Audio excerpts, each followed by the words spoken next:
अस्सलामु अलैकुम।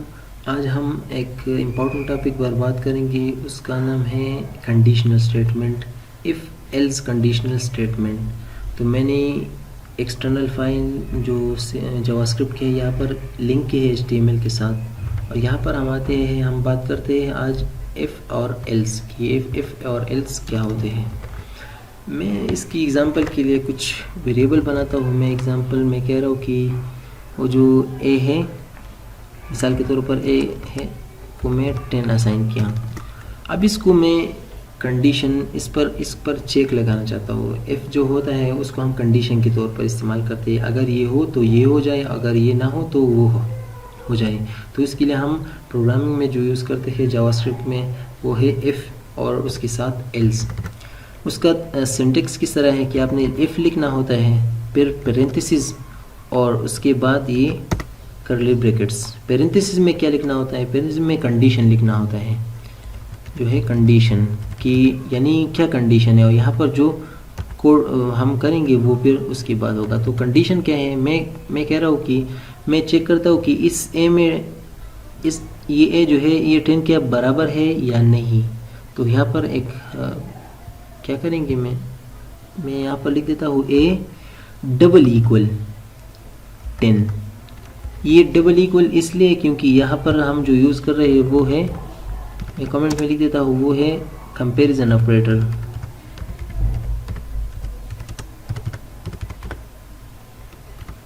इसके साथ साथ मैं आपको कंपैरिजन ऑपरेटर की भी यूजिंग बताऊंगा, क्योंकि ये जो है कंपैरिजन ऑपरेटर की यूज़ है वो भी मैं यहीं पर इसलिए सिखा रहा हूँ ताकि आपको सही तरीके से समझ आ जाए। और ये ख़ासकर ये इफ़ एल्स और इसके साथ बहुत ज़्यादा यूज़ होते हैं।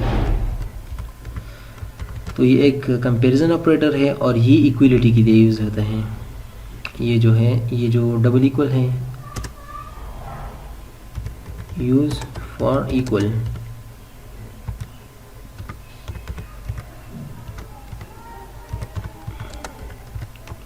तो अब मैं चेक कर रहा हूँ, मैं कह रहा हूँ कि जो ए में जो वैल्यू है वो अगर बराबर हो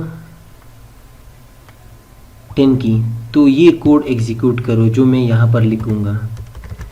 अगर ये ट्रू हुआ तो तभी ये कोड एग्जीक्यूट करे जो मैं यहाँ पर करली ब्रैकेट में यहाँ पर मैं लिखूँगा। तो मैं यहाँ पर लिखता हूँ कि लेट्स से डॉक्यूमेंट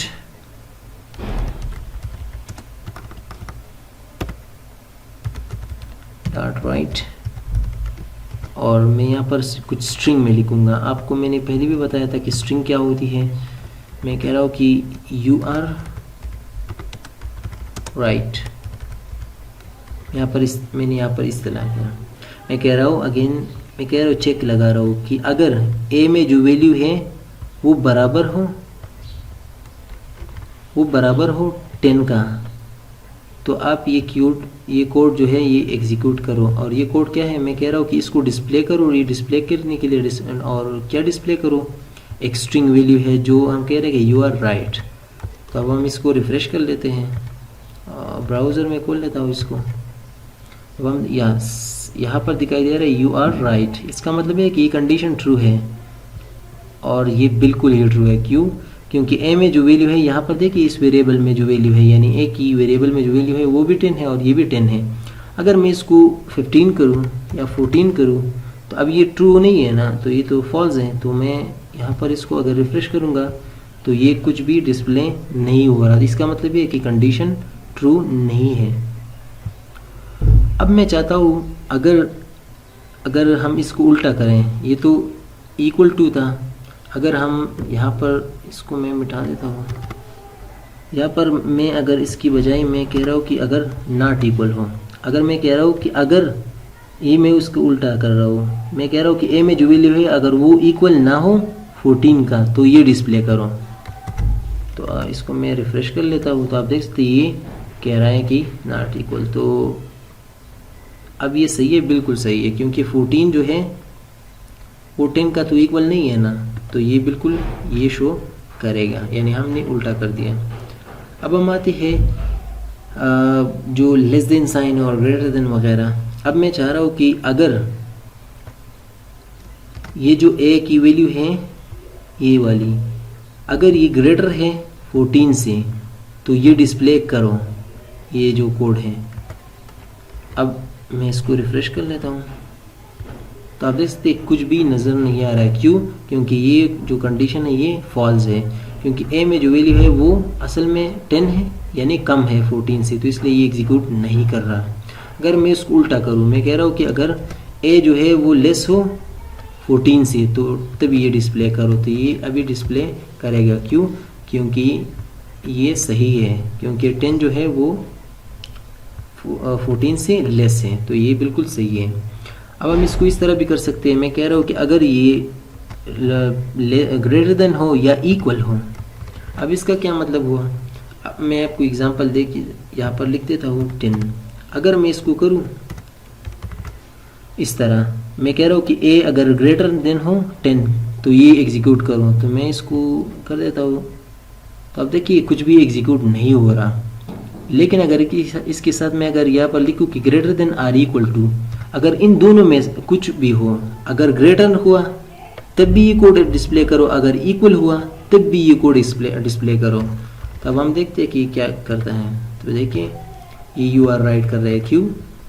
क्योंकि हमने यहाँ पर दो कंडीशन जैसी लगाया है। मैं कह रहा हूँ कि अगर A is greater than or equal to 10, अब ये ए जो है ये इस 10 से जो ए है वो ग्रेटर तो नहीं है लेकिन इक्वल है, तो इसलिए इन्होंने ये डिस्प्ले किया। अब इसको हम उल्टा भी कर सकते हैं। मैं कह रहा हूँ कि A is less than or equal to, let's say 14 में लिख देता हूँ, और यहाँ पर मैं लिख देता हूँ ए इज लेस देन 14। वैसी एक स्ट्रिंग है, स्ट्रिंग मतलब एज इट इज़ ये शो होगा जो मैं यहाँ पर लिख रहा हूँ, और वो भी डबल कोट्स की अंदर ही लिखना होगा। तो इसका मतलब क्या हुआ? अगर ए लेस देन है या इक्वल है, अगर लेस देन नहीं है, अगर इक्वल हुआ तब भी 14 का, तो ये डिस्प्ले करो। तो क्या करते हैं, इससे रिफ्रेश कर ले देते हो। यहाँ पर देखिए ये नज़र आ रहा है। क्यों? क्योंकि यहाँ पर ये लेस है, पहले कंडीशन ही ट्रू है, तो ये लेस है तो ये इसके एग्जीक्यूट करें, क्योंकि इक्वल तो नहीं है तो ये तो रंग होगा, लेकिन ये लेस है तो इसलिए इन्होंने एग्जीक्यूट कर दिया। तो ये है कुछ कंपैरिजन ऑपरेटर, और उसके साथ साथ इफ़ का जो कंडीशनल स्टेटमेंट है उसको हम यूज़ कर सकते हैं। इसके बाद जो दूसरा आता है, मैं इसको यहाँ पर कुछ लिख देता हूँ, और एन मैंने लिखा, और यहाँ पर मैं कुछ स्ट्रिंग में लिखता हूँ 10। अब इसका क्या मतलब हुआ? इसका मतलब ये हुआ ये एक स्ट्रिंग है और ये एक इंटीजर है। इसको हम किस तरीके से फाइंड करेंगे कि यहाँ पर, तो मैं यहाँ पर लिख देता हूँ, यहाँ पर मैं लिखूँगा जो हमने पढ़ा था ट्रिपल इक्वल। तो इस ये जो टाइप है इसकी टाइप की चेक करता है कि ये इसकी टाइप जो है वो इक्वल है या नहीं। इक्वल करूँगा किसका? एन का। तो ये यहाँ पर हम लिख देते हैं A type is equal to N. क्या मतलब हुआ? मैं यहाँ पर टाइप चेक कर रहा हूँ। ट्रिपल इक्वल जो होता है वो स्ट्रिक्टली टाइप को चेक करता है कि टाइप का मतलब क्या हुआ।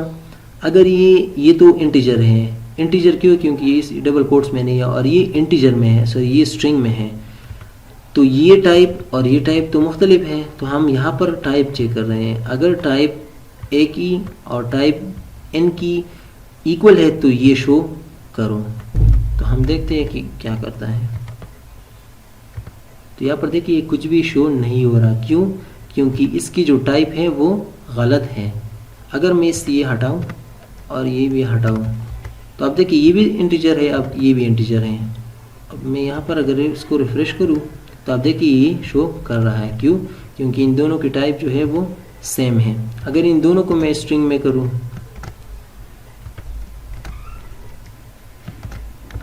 और अब कंपेयर करूं तो अभी भी शो करेगा। क्यों? क्योंकि ये दोनों अभी मैंने इसे स्ट्रिंग बनाया है। तो एक तो आपको जहन में ये बात रखनी है। अगर मिसाल के तौर पे मैं आपको कहता हूँ कि लेट्स से अगर हम यहाँ पर एक कंडीशन लगाई, हम कह रहे हैं कि अगर ए जो है वो स्ट्रिक्टली उसकी टाइप बराबर नहीं है एन का, बराबर है, तो ये करो। अगर हम यहाँ पर एक दूसरा कंडीशन लगाना चाहें, अगर ये जो पहला वाला कंडीशन ये ट्रू ना हुआ तो ये शो करो। तो हम इसके लिए एक वर्ड यूज़ करते हैं, उसका नाम है एल्स। तो मैं यहाँ पर कर देता हूँ ELSE और डायरेक्टली ये करूँगा और यहाँ पर लिख देता हूँ, यहाँ से मैं कॉपी कर लेता हूँ और यहाँ पर टाइप इज़ नॉट। यहाँ पर मैंने क्या किया, दोबारा रिपीट कर रहा हूँ, ये बहुत ही इंपॉर्टेंट है क्योंकि आपने ये समझना है। मैंने दो वेरिएबल बनाए हैं और दोनों ही वो क्या है, एक है इंटीजर वैल्यू और एक है स्ट्रिंग। तो आप ये दूसरा कंडीशन जो है मैंने यहाँ पर इसलिए लगाया है, अगर हम चाहते हैं अगर ये ए की टाइप जो है वो एन का बराबर हुआ तो ये कोड एग्जीक्यूट करो। अगर ये टाइप इसका बराबर ना हुआ तो फिर तो कुछ नहीं डिस्प्ले करता। तो हमने यहाँ पर एक चीज़ लगाया हो, उसको हम कहते हैं एल्स। और एल्स को हम कहते हैं जब ये जो ऊपर वाला कोड है ये कंडीशन ये अगर ट्रू ना हुआ तो तुम इस कोड को एग्जीक्यूट करो, तो तुम इसी कोड को एग्जीक्यूट करो जो ये नीचे वाला है। तो हम इसको चेक करते हैं कि ये कौन सा है। तो आप देखिए A type is not equal to N. क्यों? क्योंकि जो पहला वाला ए है ये इसका टाइप और एन का टाइप डिफरेंट है। तो आप देख सकते हैं, तो इन्होंने ये एग्जीक्यूट नहीं किया और इसको एग्जीक्यूट किया हाँ, और किसकी मदद से, एल्स की मदद से। तो ये था कुछ कंडीशनल स्टेटमेंट इफ एल्स।